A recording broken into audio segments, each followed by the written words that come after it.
That is a little sample of what's going on at the Metropolitan Opera, a highly dramatic scene from the Met's current production of Saint-Saëns' Samson and Dalila, starring our special guest this evening, mezzo-soprano Elīna Garanča. Hi everyone, I'm Annie Bergen. I'm the midday host on WQXR. Thank you all for coming tonight. It's going to be a very special evening. Here's what Opera News says about Elīna Garanča. It would be hard to imagine a more perfect creation. Vocally, everything one could want is there in abundance. Absolute beauty of tone, flawless technique, passion, and sensitivity to her colleagues are but a few hallmarks of this cultish, magnificent performance. Elīna Garanča is a very busy lady. Besides a Carnegie Hall recital next week, she's performing as a concert soloist in Budapest and in Moscow. In addition to her work at the Met, she's also in operas in Paris and Baden-Baden. With all of these commitments, we are thrilled that she's able to spend some time with us tonight in the green space. We're going to speak with Elīna in just a little while, but first we're going to hear her sing the famous aria from Samson and Dalila, Mon cœur s'ouvre à ta voix, my heart opens to your voice. Now I'll set the scene for you. This aria is sung by Dalila in Act 2 as she attempts to seduce Samson into revealing the secret of his legendary strength. Please welcome to the green space Elīna Garanča and our pianist, artistic director of the Vocal Arts Department at the Juilliard School, Brian Zeger.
Thank you.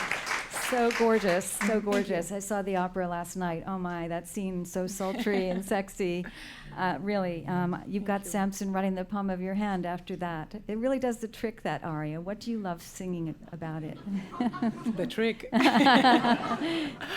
No, it's just really, it's one of those lucky moments, I think, when the composer just wrote the most unbelievably beautiful piece of music. And it's amazing to feel the energy that this aria actually creates. It's also like now, you know, when I have you all in my palm.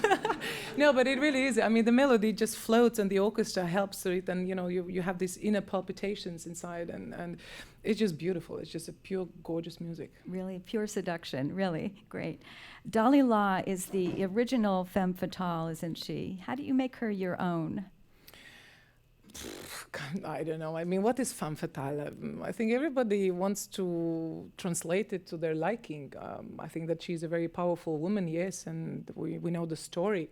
However, in the Bible, there is very little actually that we know, and we just kind of relate to her as this calculative bitch who you know has this one set in her life, one goal in her life that she has to fulfill.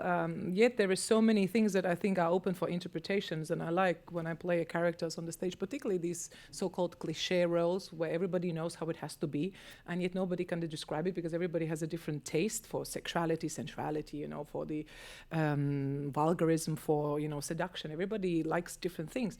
So I try to imagine and create something a little bit different, and I want to show that even this very, very strong character, Dalila, actually has also a soft side to her, and it makes for me interesting of trying to find this little key of breaking, you know, a big wall of stone, and to find, you know, a little spot somewhere where there is a little light coming through. So that's why, you know, for me the description, like you know, femme fatale, it's what is it? You can't really. You can't put her in the box, you know. She's a woman, I'm a woman. I can be everything. I could be nice and not so nice.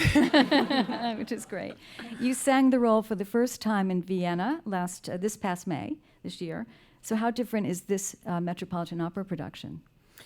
Well, I mean, both of them were modern. The biggest difference probably is that in Vienna, the second act, we had a bathroom and a bathtub on the stage, really, yes. And it has an explanation to it that apparently in the Bible or in the stories about it, the meetings for them is in a desert somewhere close by the water well. So that bath for us was like a modernized water well. And at some point, God's wrath actually was the water overflowing, and it was from the bathtub, it was going onto the floor, and suddenly it just started to rain down, so we all finished the second act completely soaking wet. Oh my God! Which for the public was very exciting. But you know, it's also you have to pay attention that you know Vienna State Opera is 2,300 seats, Metropolitan is 4,000. So you know. Bigger stage, bigger distance, you know, the hall itself, the openings, the everything. It's very, very exciting. But I think that, you know, Metropolitan Opera is amazing of production grand productions, you know. So and I think this one just hits it right where it belongs to. Well, let's talk about your Samson, Roberto Alagna. You've performed with him before in Carmen, and you certainly have great chemistry. What's it like to work with him? Impossible. No, he really is. He's a very generous and very genuine artist. You know, he doesn't pretend. What you see, he is at that very moment. So when he sings about love, he loves. When he sings about hate, he hates. You know, when he believes in God, he believes in God. So he's very, very honest about his feeling. And you know, when we were asked, it's very nice to hear that we have a great chemistry, but I cannot describe why it is or what is this, you know. And he actually put it very good in I think it was in a HD transmission. It's like when the people on the stage are thinking the same thing on the same moment, it's probably where you just connect. And with him, it really is very often that you forget that actually you have to perform on a stage. You just live into the in that situation. And I try to adjust and I try to respond, which I feel that I'm receiving. We should remind everyone that you have been performing the role, and you continue to do all this month at the Metropolitan Opera. And it's the first time in 20 years that the opera is being presented at the Met. Why do you think that is? Because it's a difficult piece, I think, because it's a difficult story, and the music in comparison to what we know from Verdi operas maybe is not the most theatrically dramatic. It was also not composed as the opera, and maybe at some moments there are a couple of things that might be lacking to the real Verdi opera. However, I think that nowadays it's just difficult, really, of all the problems that we have in the world, with the religion, with fanatism about it, with what's right and what's wrong. I think it's difficult to translate also this story somehow.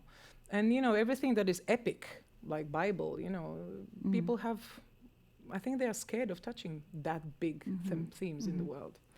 Well, the director is new. Darko Tresniak, he won a Tony for his direction of Broadway fabulous show, A Gentleman's Guide to Love and Murder. And what's it been like working with him in this production? Very easygoing, very concentrated, super organized, super precise. He gave us this description of what he would like to see and gave us the freedom to translate it. And it's, how should I say, musical is different to the opera because in musicals, the stages are much smaller, and I think you create a certain intimacy automatically. To get an intimacy on Metropolitan stage, it becomes sometimes challenging just because the mouth of the stage is so ginormously big. I love Broadway. I wanted to be a Broadway singer a long time ago, so I go to the shows and I really enjoy it. There's a lot of speaking, talking, dancing, rhythm, and in the opera, very often you try to succeed of giving that impact by something else.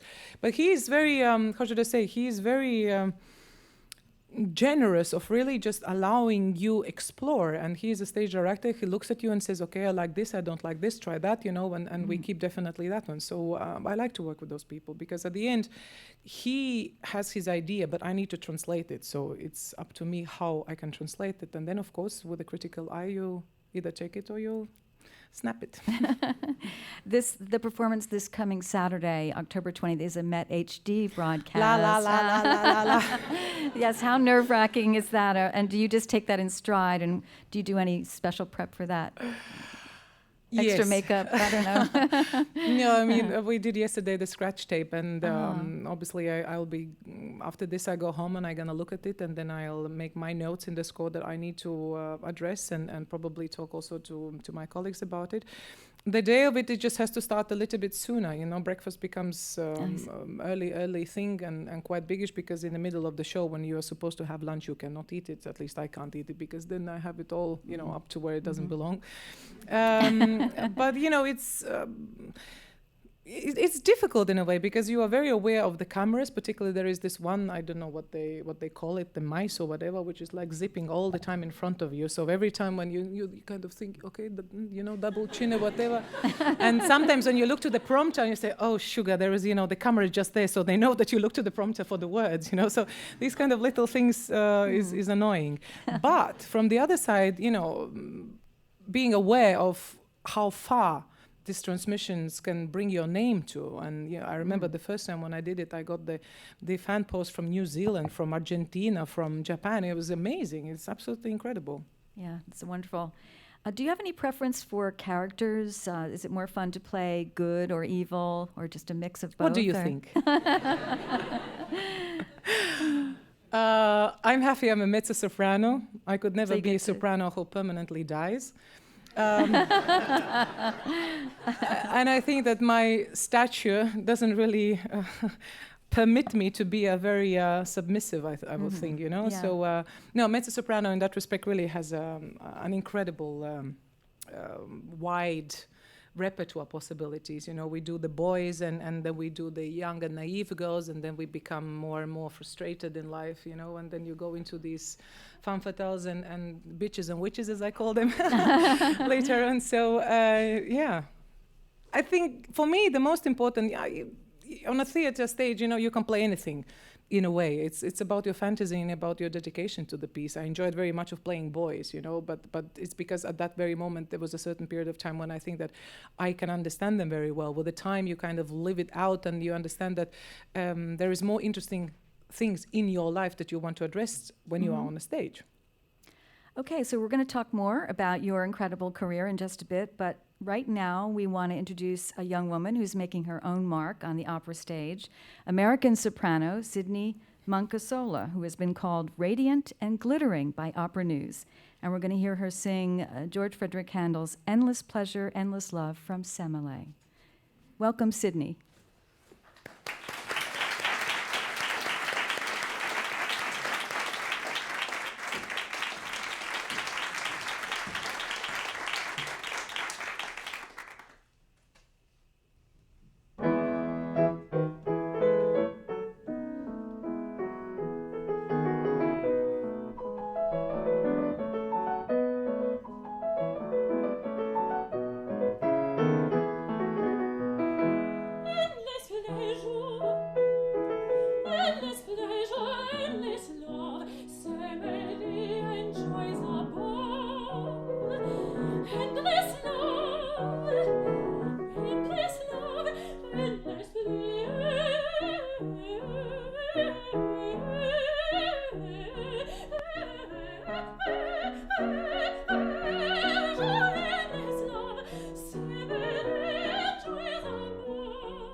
Mancasola.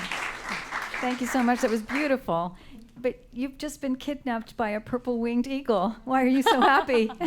Well, good things are happening to Semele.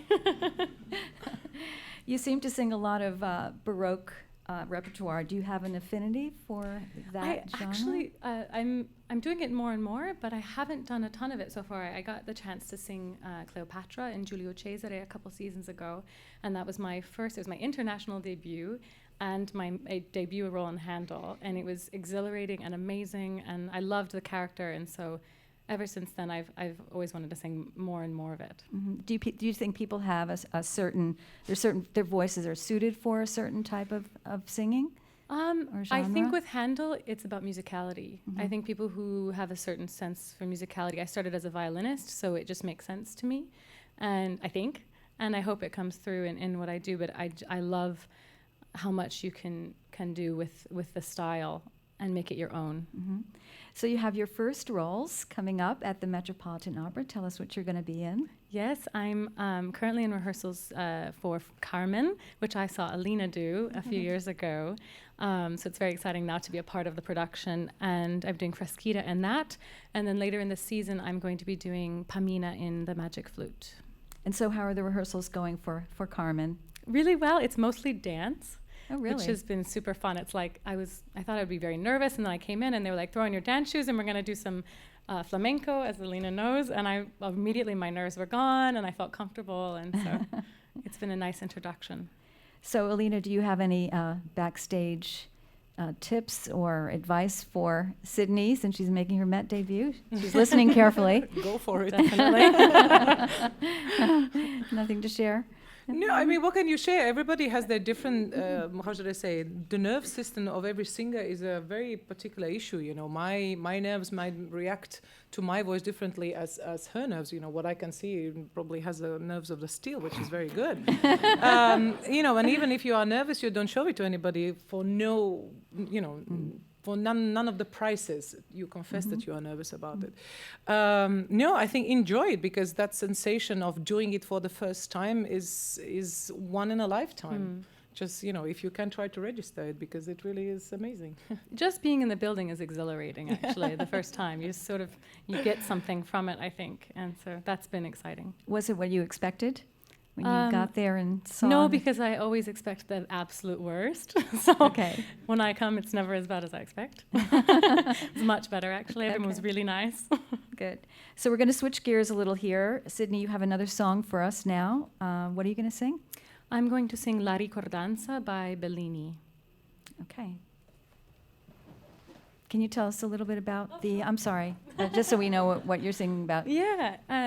I really love this song. It sort of encapsulates this moment, this memory between these two people, and it's obviously sort of a bittersweet love that's maybe not possible, unrequited love, but there's this moment that exists that this person is recalling, and he sort of says, it's sort of from the standpoint of a man, but that he could sort of die in this moment and be happy forever in a way, in a bittersweet sort of way.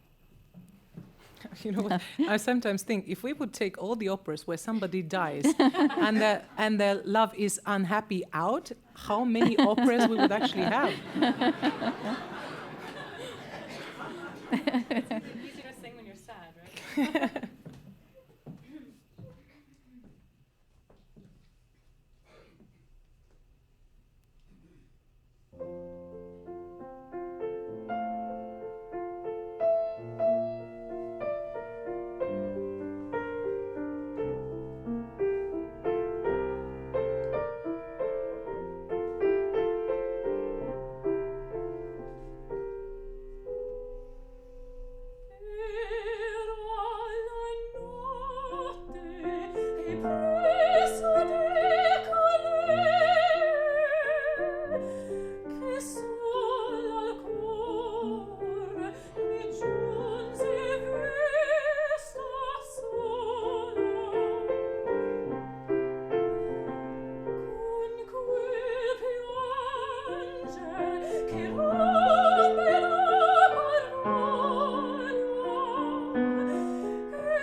Sydney Mancasola.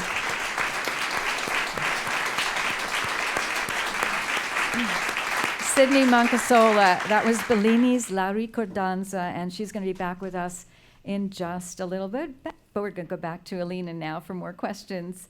You started singing Mozart and your trouser roles, and then you've moved into more dramatic roles in recent years. How's that been going for you? I think very well. No, I really enjoy it, and it. How should I say? It re-gave me a joy again to sing, and explore it. And I want to explain that next year it's 20 years since I'm actually singing on a professional stage. And if I look back, in these years, I've done so many incredible projects. Nevertheless, somehow I need all the time new challenges, and for me to sing, a production of Carmen for the 7th or 8th time is just not interesting enough. Even if you have, a new production and probably new colleagues, somehow I need more.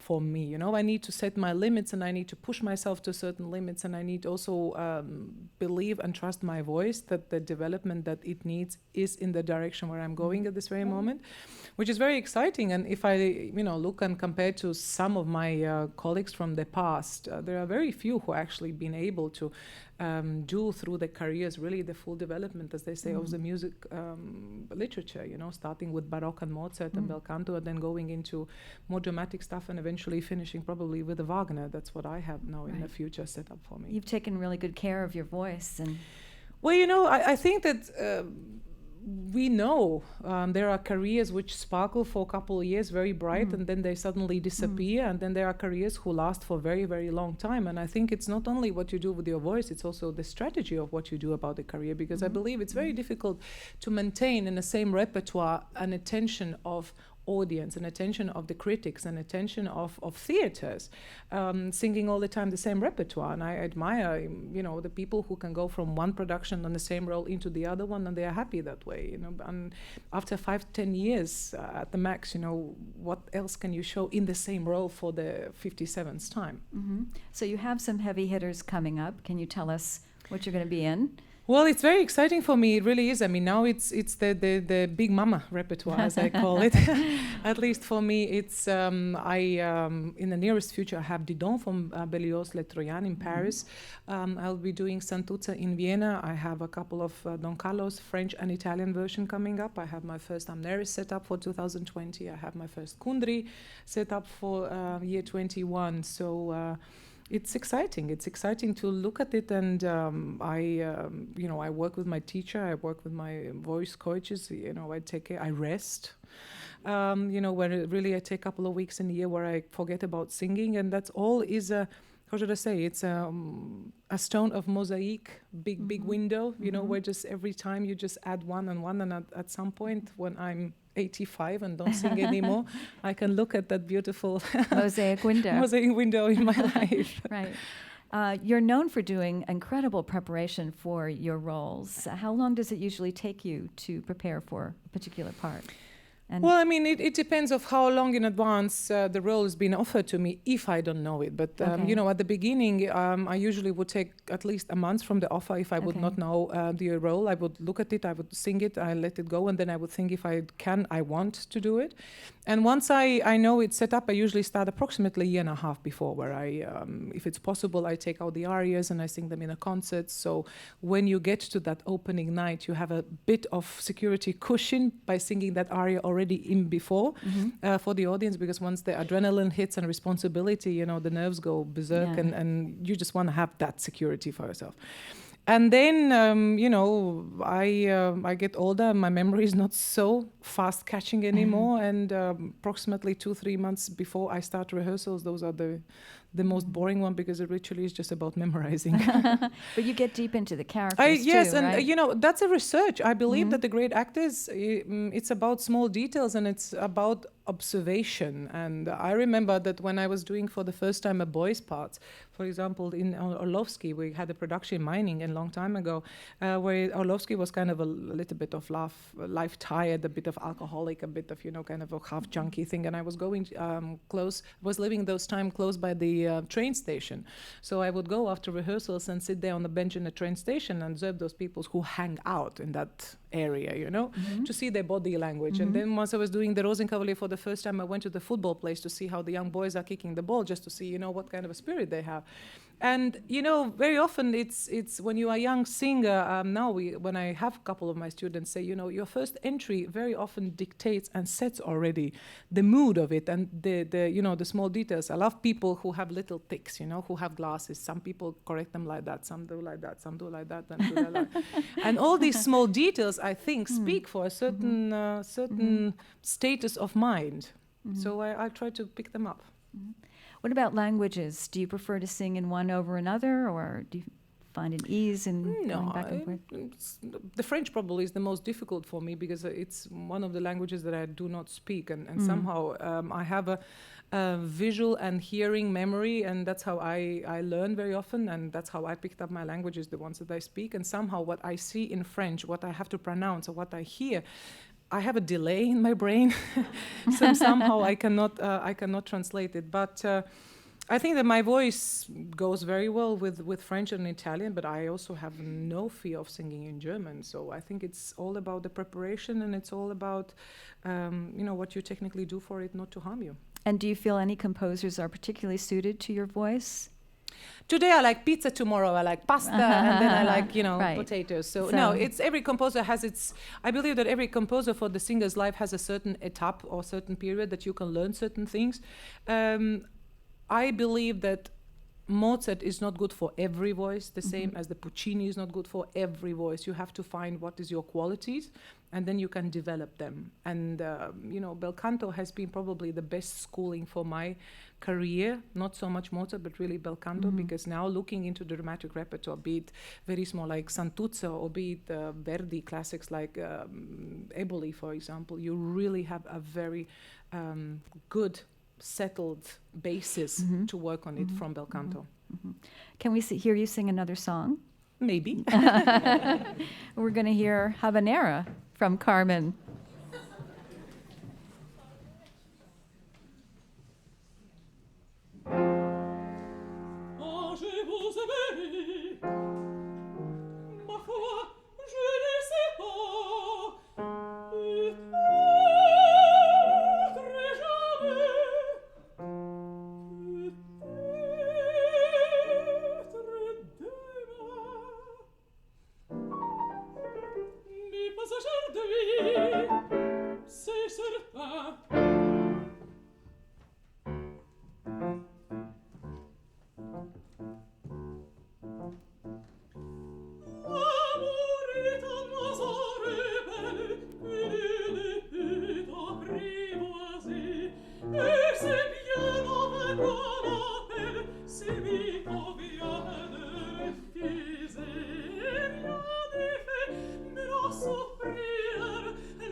Thank you so much. That was wonderful.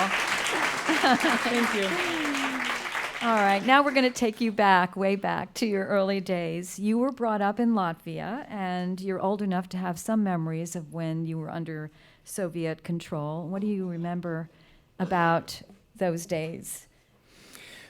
Well, I mean, it was particularly the middle 80s where I start to recollect some of my memories. Latvia was in a very, very poor state. The Soviet Union started to collapse, the big famous perestroika. And it was really, we were very, very poor. Everybody in Latvia, thank God we had those times, our countryside where my grandmother was from there we were getting, potatoes and carrots and meat because they were keeping a farm.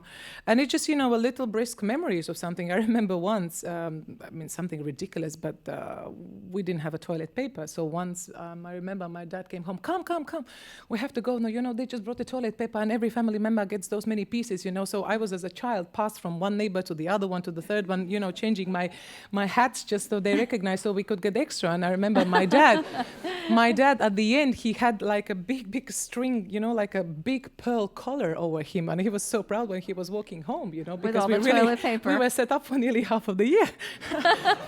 And then it was 91, which was very, very a particular year when the Oman, where the Russian, they stormed into the city, and we were living just across the telephone central.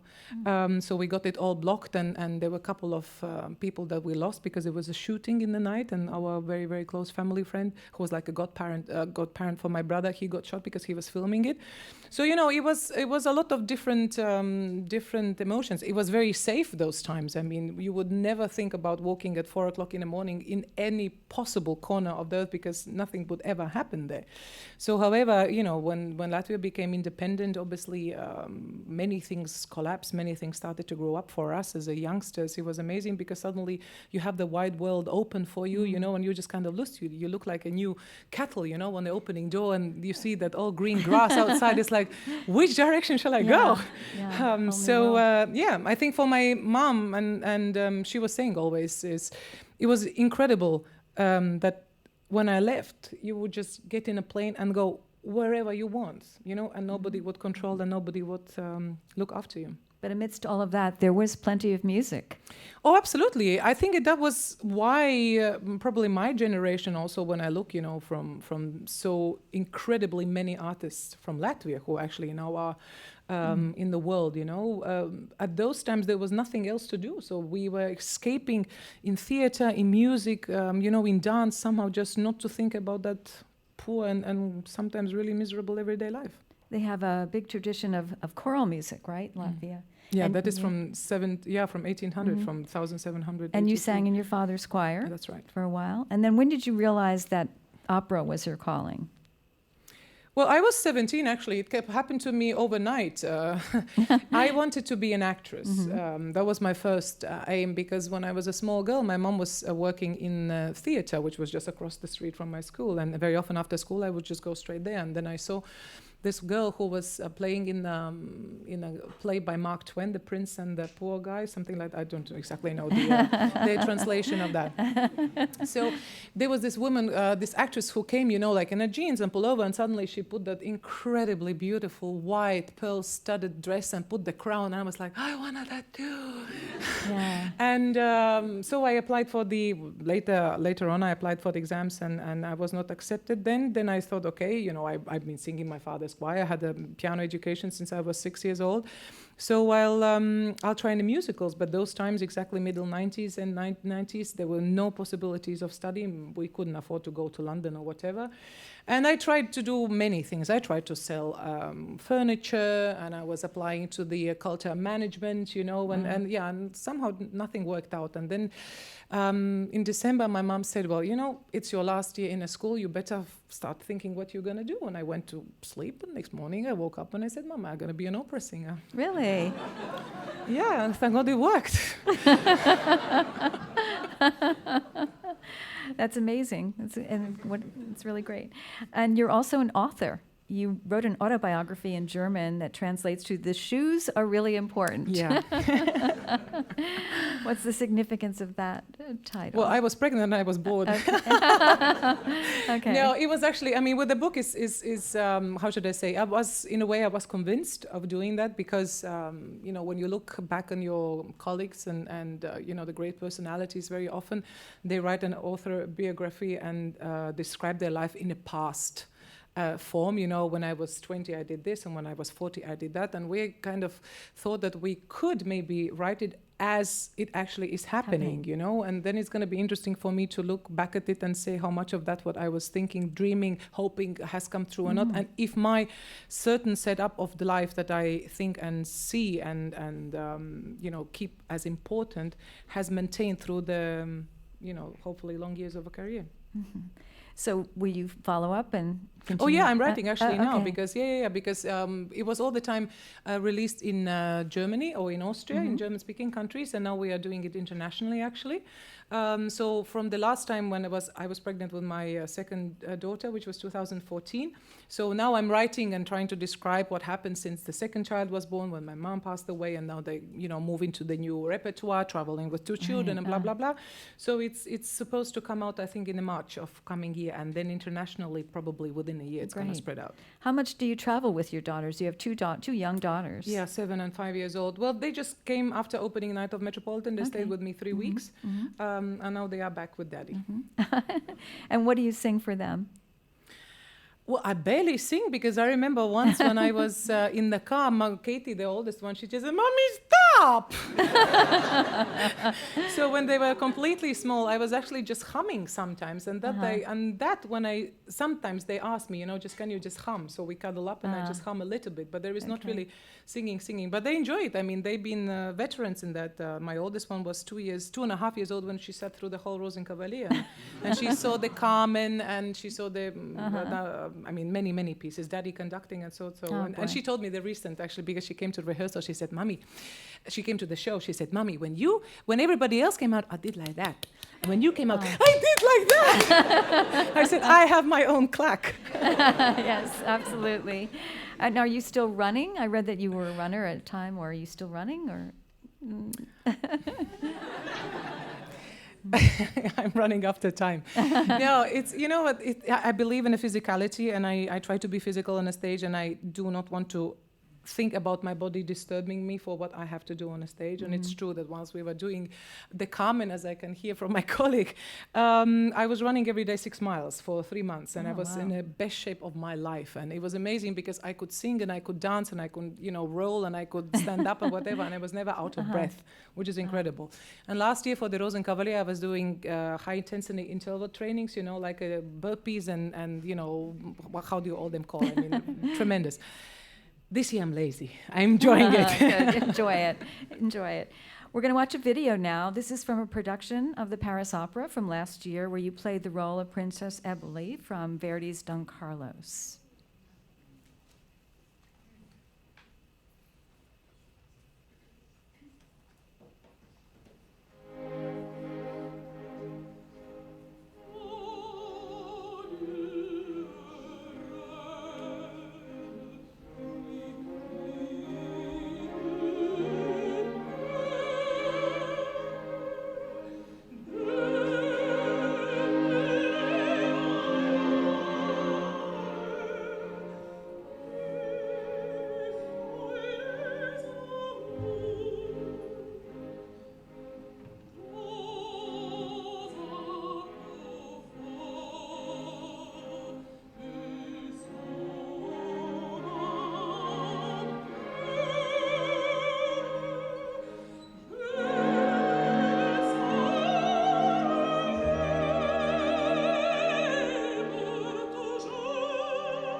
Elīna Garanča in the role of Princess Eboli.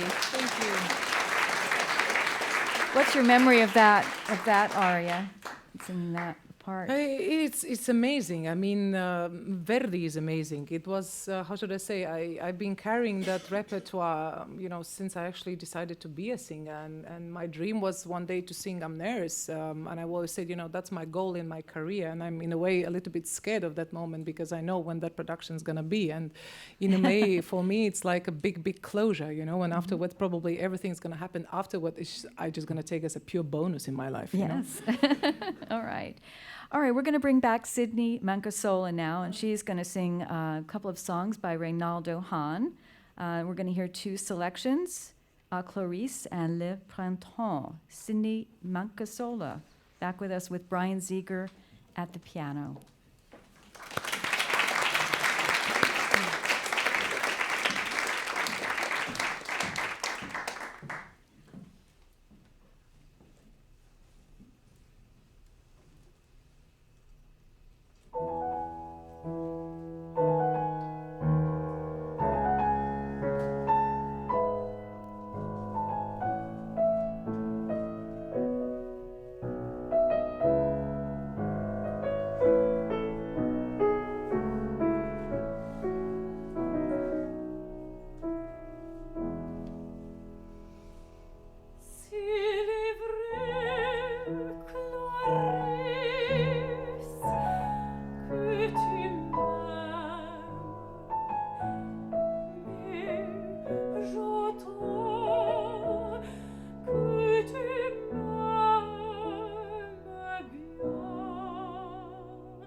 two songs. Beautiful. Two songs by Ronaldo Hahn, Le Printemps, and before that, A Clarice. Those are such gorgeous pieces. Thank you, Sydney Mancasola. Thank You mentioned earlier that you started out as a violinist. What made you change over to singing? I studied violin from a very young age, from the age of 2, into my teens. And my violin teacher, I grew up in a small town in California, and there wasn't a lot of great resources for music education, but there was a quartet of musicians who came from the Moscow Conservatory and planted themselves in the area. And the violinist was excellent, and he was my teacher, and sadly he passed away. So I had a hard time finding a new teacher, and at that time I was sort of at the age where I was going into high school and starting choir and things like that. And I found opera, and it also combined a passion of mine to be on stage and to perform. So it felt like the perfect marriage for me. Mm-hmm. And who were some of your role models growing up, or when you started? For singing, for Yeah. opera? Oh, gosh. I think early on, probably like Mirella Freni. And Caballé was a huge influence on me. She recently passed, and that was very sad. Yeah, I mean, the expected ones, of course, the living ones, Renee Fleming and Elīna, of course. I paid her to say that. We've also heard about your dog, George. He's traveling with you. Yes, she comes everywhere with me. What kind of dog is it? She's a little terrier Okay. mix, devil. Does he have a favorite aria? The funny thing is she George? totally sleeps while I sing. She doesn't care about anything. And then if I go above a C, especially like a D or an E flat, she'll start howling. It's like it must be something with her sings. ears, but it has to get that high. Otherwise, she's just like, okay, Mom. Okay. You both have something in common, the Frankfurt Opera. You were resident artists, and Sydney, what is your connection to Frankfurt Opera? I'm currently an ensemble member in Frankfurt and have been for the past, this is my 3rd season now. Yeah, we were chatting about it backstage a little bit. Where'd you live, and what do you think of Frankfurt? Okay. Okay, so now we know what you have in common. Now we're going to test your knowledge and play a little game of trivia here and test your knowledge about sopranos. So we're going to get up from here, come center stage. We have to take the mics with us? They'll give you a mic. Thank you. All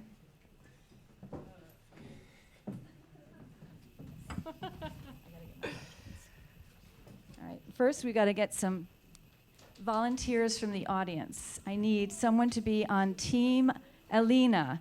Yeah, Someone yeah, from the Team loudest, Elīna. the Oh, loudest. you pick your volunteer. Okay, you're on Team Elīna. What's your name? Yeah, I'm soprano. I'm Rose. Nice to meet you. Where are you from? I'm from Michigan, but I live in New York. Okay, great. You're on Team Elīna, and we need one for Sydney.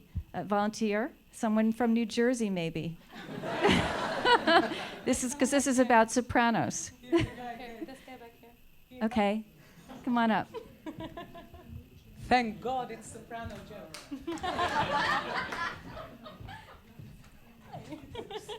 Got too many notes. Okay, so we have Team Sydney and Team Elīna. So here are the rules. I'm going to read a quote, and you'll decide if it comes from a famous soprano from the opera world or Tony Soprano, the infamous New Jersey mobster. Do you know The Sopranos, the television show? Okay. All right, are you ready to play? Tony or diva?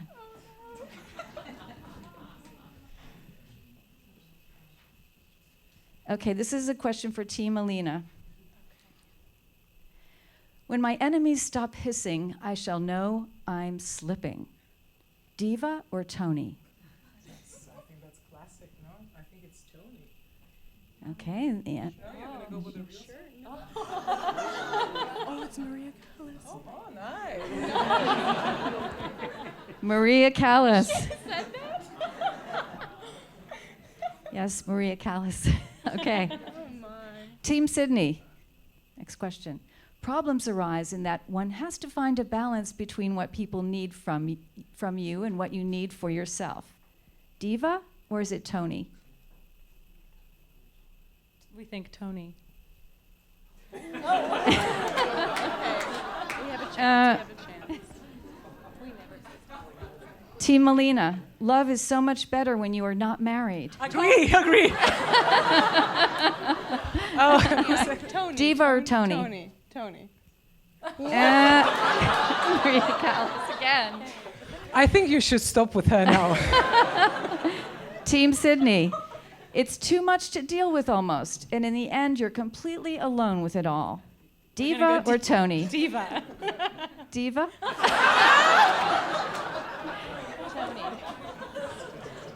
Team Elīna. Team Elīna. I don't have that Oh, one. that's don't, diva. Don't talk to I me even- about rules. Wherever I stay, I make the goddamn rules. Must be diva. I thought it was another soprano, but okay.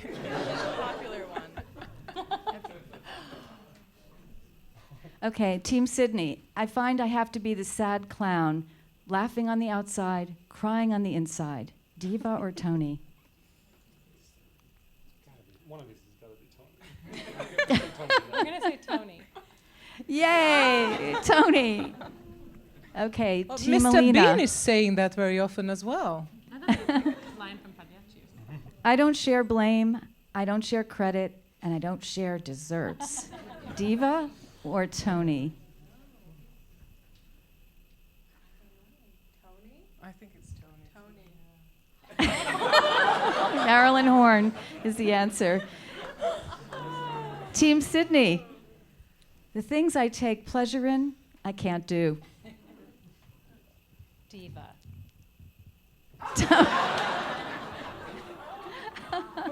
Team Elīna. You can listen to what everybody says, but the fact remains that you've got to get out there and do the thing yourself. Diva or Tony? Diva. Joan Sutherland, yay. And Team Sydney.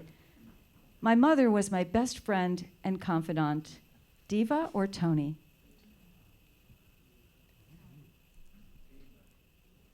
Diva. You can ask the audience. All right, Renata Tibaldi. And that is the end of our trivia, Sopranos trivia. Thank you.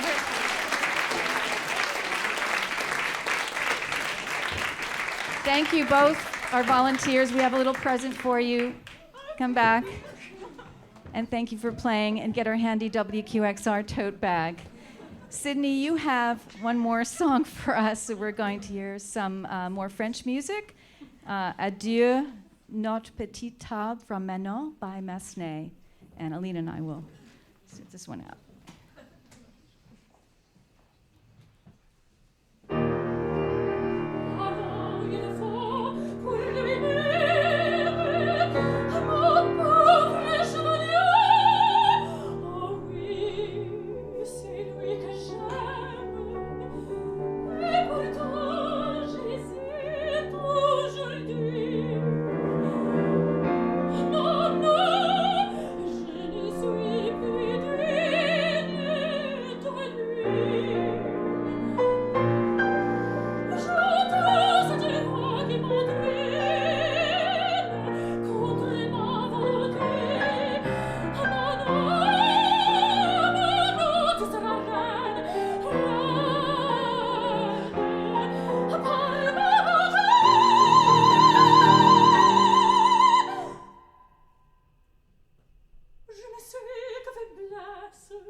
Sydney Mancasola. Sydney Mancasola and Adieu Notre Petite Table. Music from Massenet, from Manon, and that was a really terrific performance. Now, Elīna, you have one more selection to sing for us, and this is going to be something that you're going to be singing at Carnegie Hall next week. You're doing a recital with Malcolm Martineau, pianist. Tell us about the concert. Yeah, it's a lead recital. I always say that I have a slight tradition of coming from the lead recital because my mom was a mezzo-soprano and she was a lead singer, song recitalist. So I very often, when I started to prepare my programs, and actually still happens, I open the score and I say, oh, I know this melody. And then I just need to learn the text. And you know, it has been my music, let's say, from the very, very small ages. Present, you know, what I remember. And it was a funny story once I remember because my mom, she went out to a concert to one and bought her like a little recorder. And I remember she was singing once the Schumann's Frauen lieben Leben, and I was just standing there and humming through the whole because I thought it's so exciting to be recorded. So she was recording herself practicing, you know, and I was there, beside the whole thing. And I remember she was so upset because we wasted the tape, and she wanted to listen to herself instead of this like little mosquito just there beside.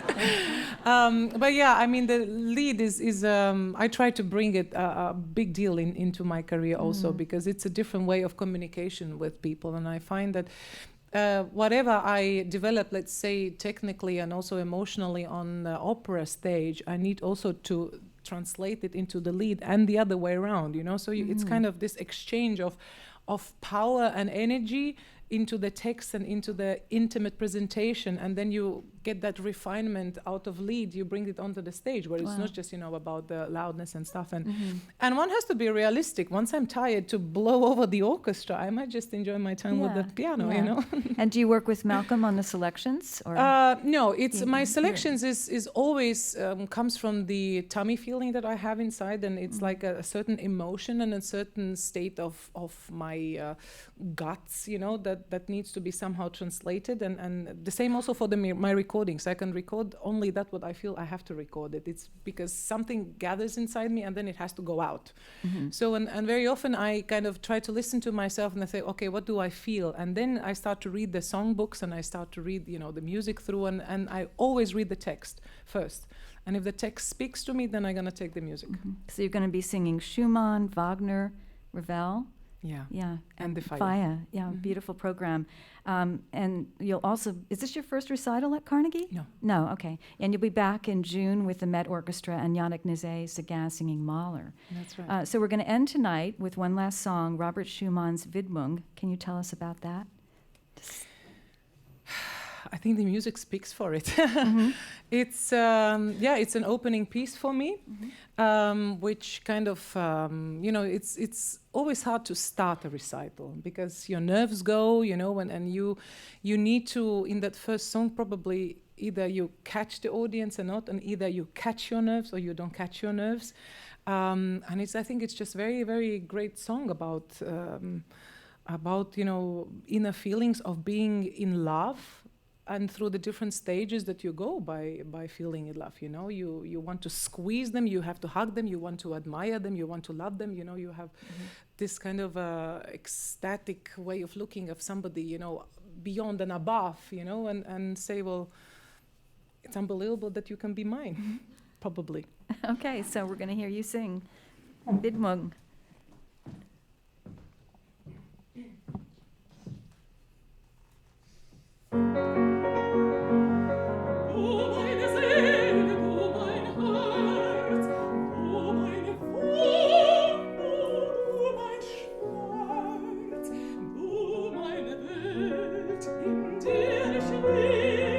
Meinen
And we want to welcome back Sydney Mancasola to the stage and Brian Zeger.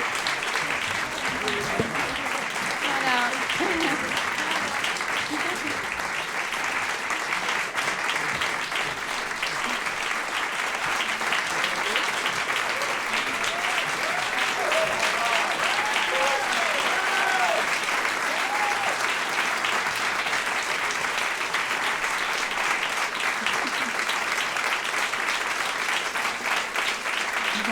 Thank you all for coming.